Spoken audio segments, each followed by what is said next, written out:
Does this remind you of anything? Let's start her up. Go in fast lane. Sleek looking thing.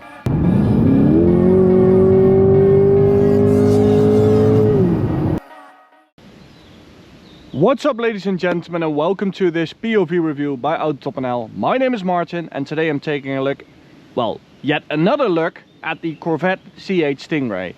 Now this is the convertible. So last time I reviewed this car 2 years ago, I reviewed the coupe, and now it's time to take the roof off and enjoy the weather, because this is a car that's quite unique in the European market, because we get a mid-engined, naturally aspirated, dual clutch sort of supercar over here in Europe for less than a Porsche 911. You do have to look up the prices in your country, because CO2 emissions are pretty rough on these, and if you get taxed on that like in the Netherlands, these are just bonkers expensive.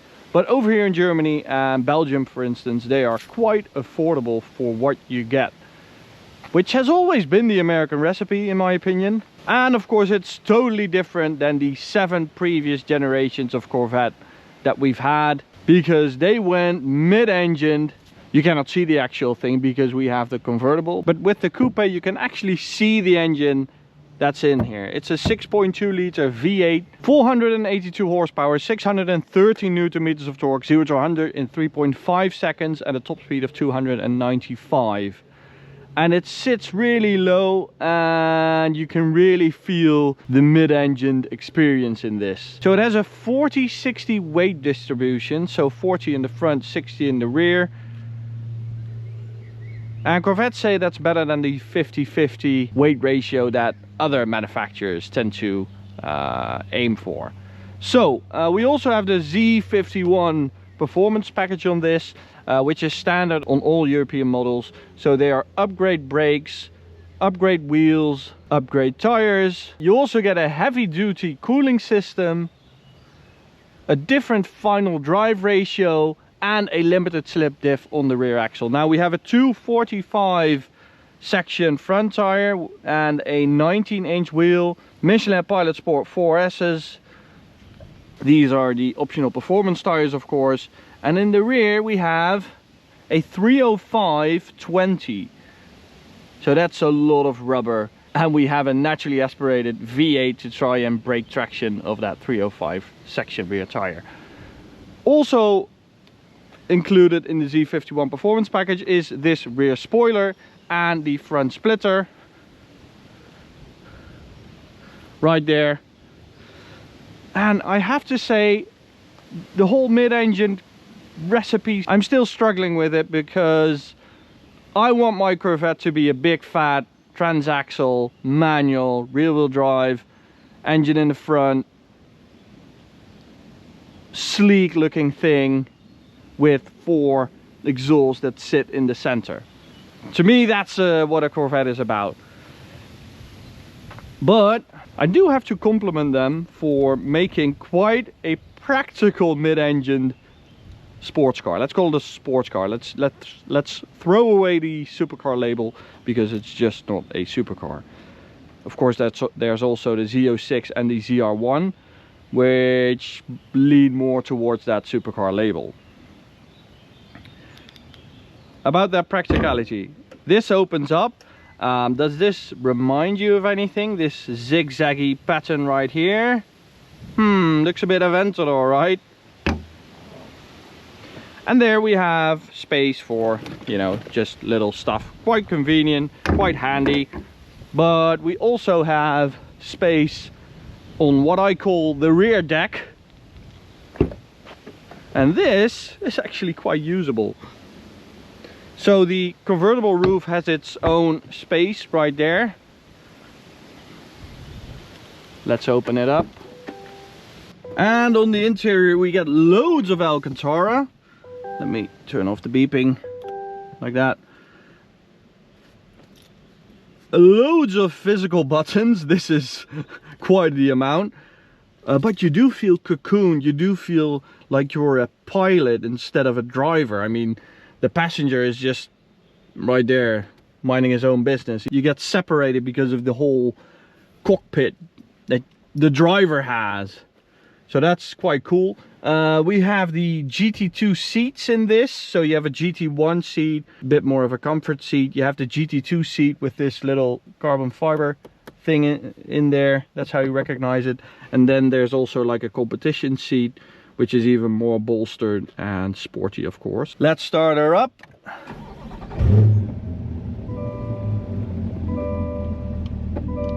Now that's a good sound.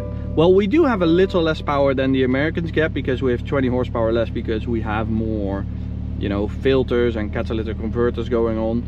So it sounds a bit less fruity than the American version, but still, if we stick it into some sort of sport mode, let's go for track.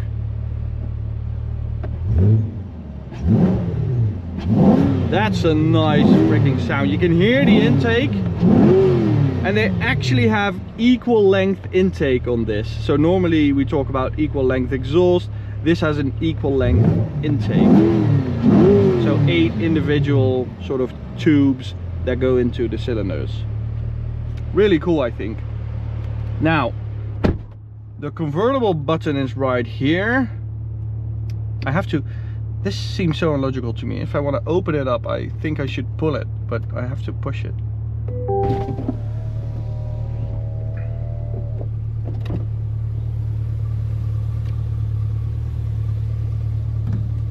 This is also cool, this speaker cover right here.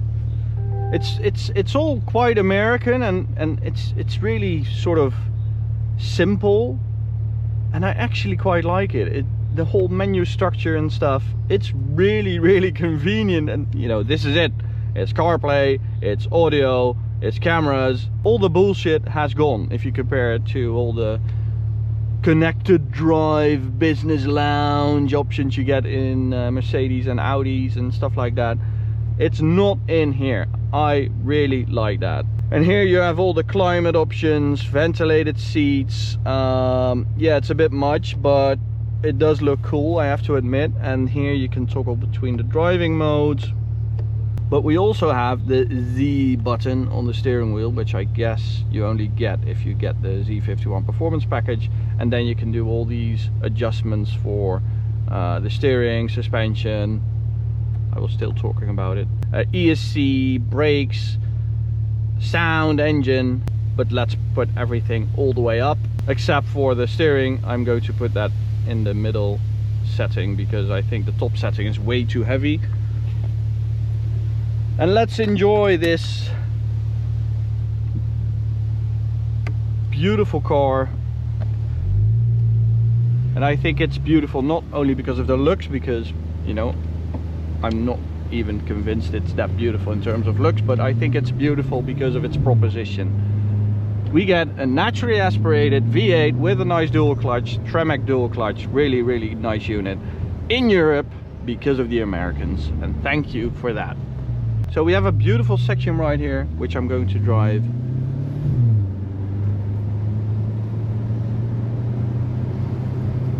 And we're also going to stick the gearbox into manual mode, like that. So I also have a head-up display.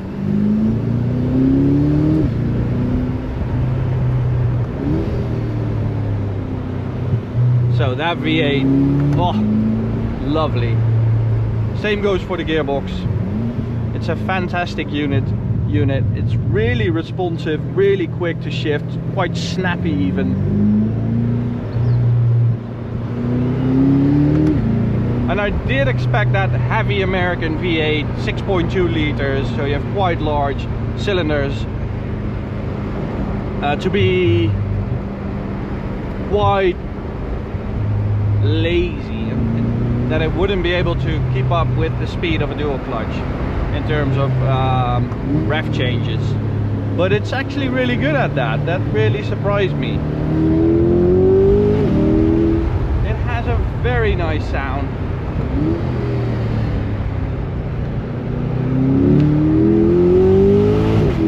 Oh, that's good. That's so brakes quite good. Like at the top of the pedal they perform really well, but once you sort of push through and the weight and the speed really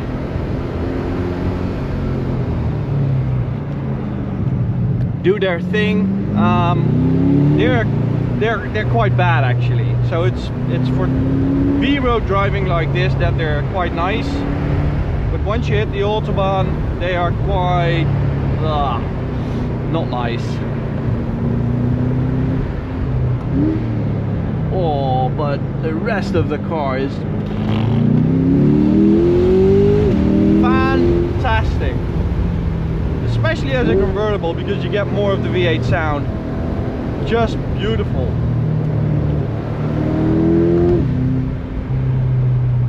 This is fantastic. Okay, let's do one more, but then go up with ESC deactivated like that.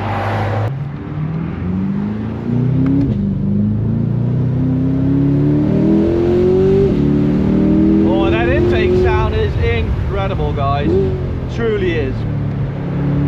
The gearbox is so good, but the travel paddle of these shift pedals, steering wheel mounted, it's just a bit too large. You have quite a large distance. You want a short,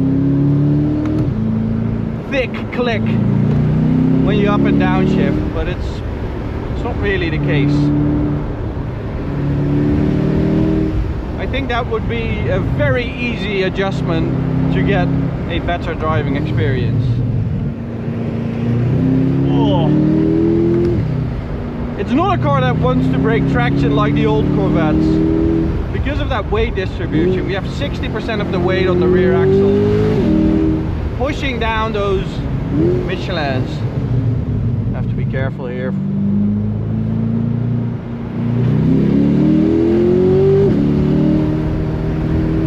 We all want to enjoy this beautiful road, so make space.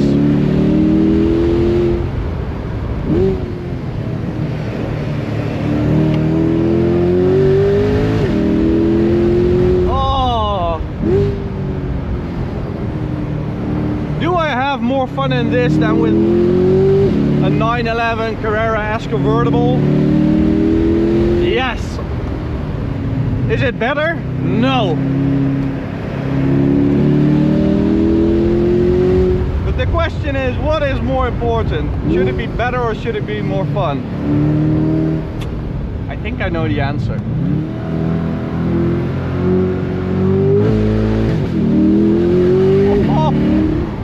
I thought I was in second, that was first gear.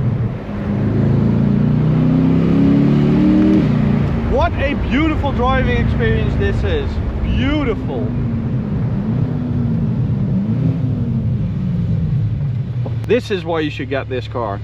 Now let's head over to the Autobahn and see what it's like over there. So on the Autobahn we are going to open up that rear window to get a bit more sound, which I really do like with the convertible. And we are going to press Z mode like that, turn off the stupid safety systems, and let's hope we get a bit of space.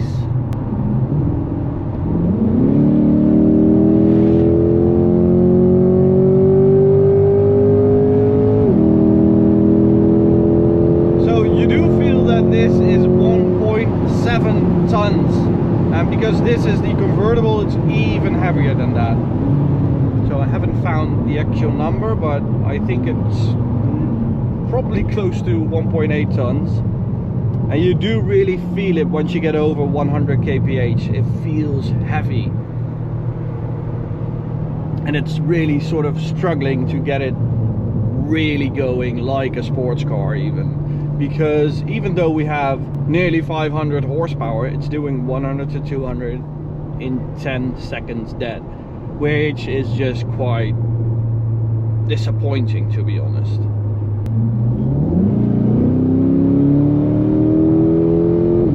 But you know, it's still quite quick. 10 seconds is the actual border of what we call a fast car. So we always say everything below 10 seconds is seriously quick. So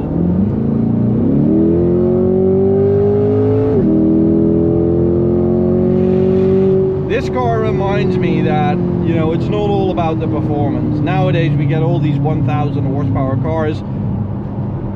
They are not as much fun to drive as this. This is all about, oh, the experience, the sound. There is so much going for this car, and it sort of has the market to its own in Europe, because how many cars are out there with a V8 mid-engine that look like this, that offer this for this kind of money? There is only one.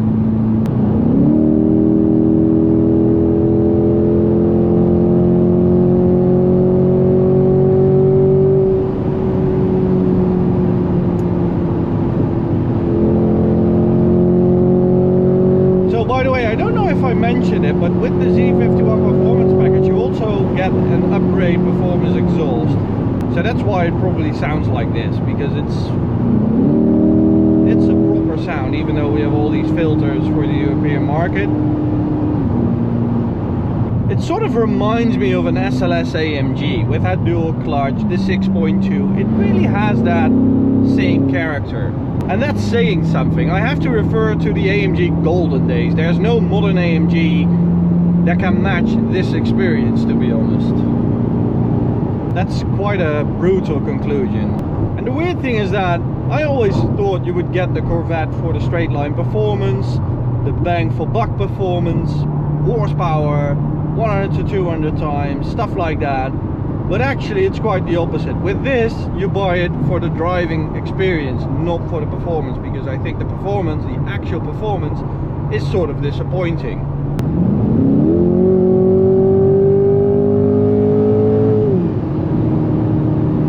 Okay, let's go!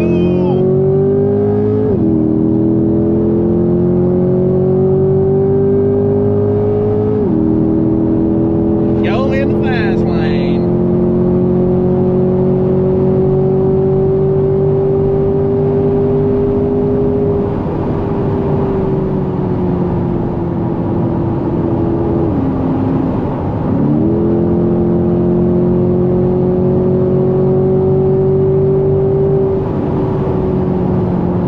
It's with speeds like these, up to 200, the brakes are fine, but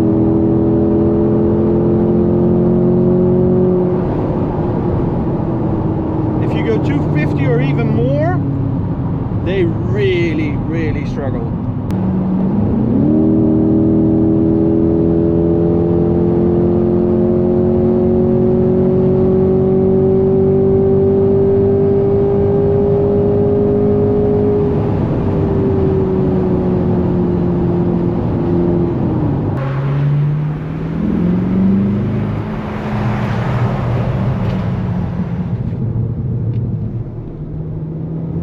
Okay, I'm going to give it one more try. It's so busy out today, I don't know why it's this busy. It's really hard for me to find a decent spot. Okay, one last try.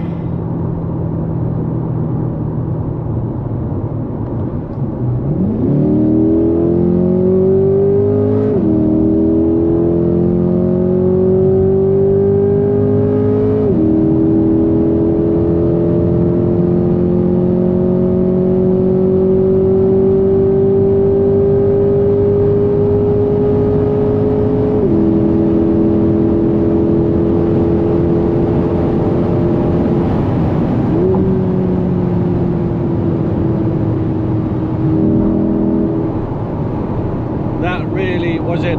Thank you guys for watching. Hope you liked the video. I certainly like the car, and I think if you're looking for the best driving experience, go and test drive this Corvette. It is just a great car. Go subscribe to the channel by clicking right here. Go check out this video or the playlist by clicking right here. Thank you guys. Bye.